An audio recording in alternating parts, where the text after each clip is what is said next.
Sergio Perez and Valtteri Bottas would rather join a team that doesn't even exist yet than drive for Alpine. Let me say that again. Two veteran F1 drivers, one with 6 Grand Prix wins, the other with 10, are choosing to sign with Cadillac for 2026 rather than take an available seat at an established team with actual infrastructure, actual cars, and actual points on the board. That's not just rejection, that's a level statement about how Alpine is toxic. But here's where it gets interesting. Alpine isn't just losing the driver market battle, they're actively destroying their own drivers mid-season. Jack Doohan lasted 6 races. 6! Franco Colapinto might not make it to the end of the year. And who is responsible? A 75-year-old who was banned from F1 for orchestrating one of the sport's biggest scandals. Let's break down why Alpine has become Formula One's most radioactive seat. 6 team principals in 5 years. Let that sink in. Cyril Abiteboul, Davide Brivio, Ottmar Schaffnauer, Bruno Famin, Oliver Oakes, and now, technically, Flavio Briatore. That's not leadership, that's musical chairs. Oliver Oakes didn't even make it to race 7 of 2025. The 37-year-old resigned. Officially, it was his personal decision. But paddock sources whispered a different story. Briatore had already informed Jack Doohan he was out before telling Oakes. Imagine being the team principal and finding out your driver has been fired after the fact. In true F1 fashion, Oakes tried to be diplomatic. Flavio has been like a father to me. Sure, Oliver, the kind of father who undermines you at every turn. Oakes joined in July 2024, knowing Briatore was already there as executive advisor. That title? Complete smoke and mirrors. Briatore runs Alpine like it's 1994, making unilateral decisions while the supposed team principal becomes a glorified spokesperson for choices he didn't make. Oakes was forced to defend keeping Doohan in countless press conferences. Jack needs to continue doing a good job. Can you confirm that Jack will be in the car? Yeah, I mean, as it is today, Jack is our driver along with Pierre. I think we've been clear on that. I mean, we always evaluate it, but yeah, today that is the case. While Briatore was literally negotiating Colapinto's arrival behind closed doors. The power structure at Alpine is so dysfunctional that when Renault CEO Luca De Meo stepped down recently, nobody even knew who was actually in charge. Briatore reports to Jean-Dominique Senard now, assuming that arrangement survives the week. Meanwhile, potential buyers are circling like vultures. One consortium reportedly offered the biggest takeover bid in F1 history. Alpine's response? Not interested, because apparently chaos is the strategy. Let's talk about what Alpine did to Jack Doohan. This wasn't just harsh, it was calculated cruelty. The Australian waited 3 years as a reserve driver. 3 years! He finally gets his shot, makes his debut in Abu Dhabi 2024, and before he'd even turned a wheel in anger for 2025, Alpine signed Franco Colapinto as a reserve driver. Everyone knew what that meant. Doohan had a target on his back from day one. The paddock was asking him about being replaced before he'd even scored his first point. Can you imagine every mistake magnified, every crash dissected, knowing that your replacement is literally sitting in the garage, waiting? Miami was the death blow. Turn 1, lap 1, collision with Liam Lawson. Not entirely Doohan's fault, but that didn't matter. Briatore had already decided.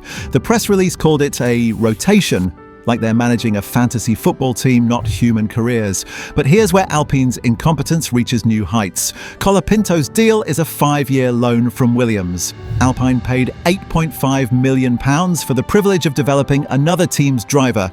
James Vowles must be laughing all the way to the bank. 8 races in, Colapinto has 0 points. He's crashed twice in qualifying, Imola and Silverstone. Briatore's already making noises about evaluating everything. Paddock insiders suggest if Colapinto doesn't score soon, Valtteri Bottas might get a call. That's right, Alpine's backup plan for their backup plan is Mercedes' backup driver. Alpine just announced they're ditching their own power units for Mercedes engines in 2026. Sounds smart, right? Except this decision came after 40 years of Renault involvement in F1. 12 constructors' titles, 11 drivers' championships, all thrown away because they couldn't figure out hybrid technology. The current Renault power unit is universally acknowledged as the weakest on the grid. Pierre Gasly, bless him for sticking around, has been dragging that underpowered brick to occasional points, finishes through sheer willpower. When your star driver's biggest achievement is making Q3 sometimes, you know there's a problem. But it's not just about power. It's about what this decision represents. Alpine is admitting defeat. They're going from a works team to a customer outfit. In F1 terms, that's like going from owning the restaurant to begging for table scraps. Mercedes will supply them engines, sure, but guess who gets the best specs? Mercedes. Guess who gets preferential treatment? Mercedes. Alpine will be fighting McLaren and Williams for the third best Mercedes-powered car.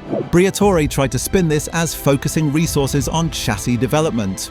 The real translation? Renault saved hundreds of millions by shutting down Viry-Châtillon, put 500 people out of work, and essentially admitted they can't compete at F1's highest level. No wonder Bottas is hesitating even for a temporary drive. Olaf Moll put it perfectly. If Bottas gets into Alpine now and Gasly gives him a beating every week, he can forget about that Cadillac deal. The risk-reward calculation is brutal. Now picture this. You're Sergio Perez. You've just been unceremoniously dumped by Red Bull after years of playing second fiddle to Verstappen. Your confidence is shattered, but you still have 6 Grand Prix wins to your name. Alpine calls. What do you see? You see a team that just replaced their rookie after 6 races. You see a 75-year-old executive advisor who was literally banned from F1 for race fixing. You see a power unit program in shambles, a revolving door of leadership, and a car that's been lapped in multiple races this season. You see 10th place in the Constructors' Championship with 20 points from 14 races. Then Cadillac calls. Brand new team. Clean slate, General Motors backing, no baggage, no Briatore. The choice is obvious. Valtteri Bottas faced the same calculation. Mercedes offered to loan him to Alpine. Toto Wolff even had a 30-minute meeting with Briatore about it. But Bottas has been around long enough to recognize a sinking ship. He saw what Alpine did to Duhan. He's watching what they're doing to Colapinto. Why would he put himself in that firing line? Robert Dornbos suggested there might be more to it. Alpine could be saying, we'll let Bottas drive now, then we want a discount on the engines next season. Even their driver negotiations are transactional. It's not about building a team or developing talent. It's about leveraging assets for engine discounts. The message from the driver market is crystal clear. Alpine has become F1's toxic waste dump.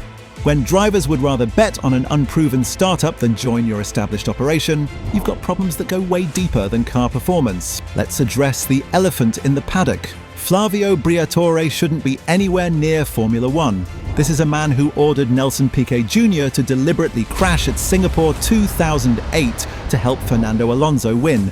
He was banned for life, later overturned on a technicality, but the stain remains. Now he's back, running Alpine like it's his personal kingdom. He signs drivers without consulting the team principal. He fires them mid-season on a whim. He negotiates commercial deals based on South American sponsorship potential rather than driving talent. Mercado Libre joined Alpine as a sponsor before Colapinto even had a race seat. That tells you everything about the priorities. Briatore's management style belongs in a museum. He still thinks F1 operates like it did when he was winning titles with Schumacher and Alonso. Newsflash, it doesn't. Modern F1 requires stability, long-term planning, and sophisticated technical development. Briatore offers none of that. He offers chaos, controversy, and nepotism disguised as experience. The French staff at Enston must be watching in horror. This is a team with genuine pedigree, world championships as Benetton and Renault, reduced to a gladiatorial arena where drivers fight for survival while a reality TV show plays out in the boardroom. Here's why this matters so much for 2026. New regulations, complete reset. Theoretically, Alpine could nail the new rules and leap up the grid. But who's going to drive for them?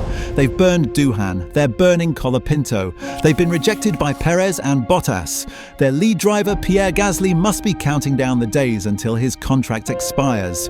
The junior driver pipeline? What pipeline? They've just shown every young driver that Alpine is where careers go to die.